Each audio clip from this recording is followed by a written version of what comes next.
Sahabat, ketika kita bicara istiqomah, direndahkan tidak mungkin jadi sampah, disanjung tidak mungkin jadi rembulan.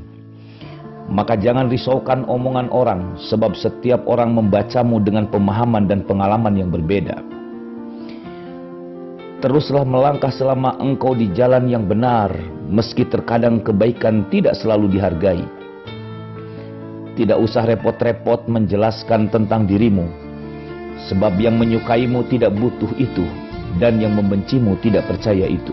Sahabat, hidup itu bukan tentang siapa yang terbaik, tapi tentang siapa yang mau berbuat baik.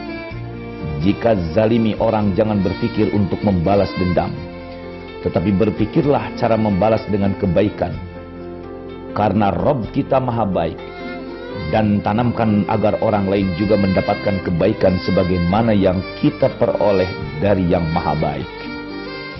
Sahabat, jangan mengeluh, tapi teruslah berdoa dan bersyukur dan bersabar serta istiqomah. Sibukkan diri dalam kebaikan hingga keburukan lelah mengikuti kita, sehingga mengucapkan selamat tinggal. Mungkin orang tak beriman berkata sabar itu ada batasnya, sering kita dengar. Tapi bagi orang yang beriman, sabar itu tanpa batas, bahkan sebagai pelengkap keimanan.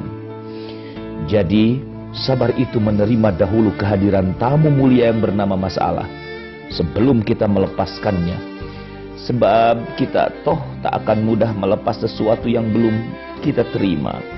Masalah itu akan mudah berpamitan bila sudah kita jamu dengan bersyukur serta sabar dan istiqomah. Syukur itu bukan berapa sedikit yang harus kita terima. Istiqomah itu bukan seberapa lama kita siap menderita. Sabar itu bukan seberapa lama kita menunggu, seberapa berat kita ditekan, seberapa pahit kita diuji.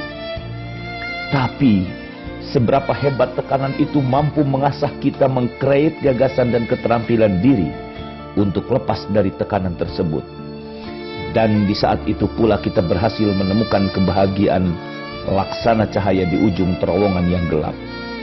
Sahabat, yang akhirnya menerangi kebahagiaan hakiki yang tidak akan diperoleh kecuali mereka yang mendapat rahmat Allah Azza wa Jalla.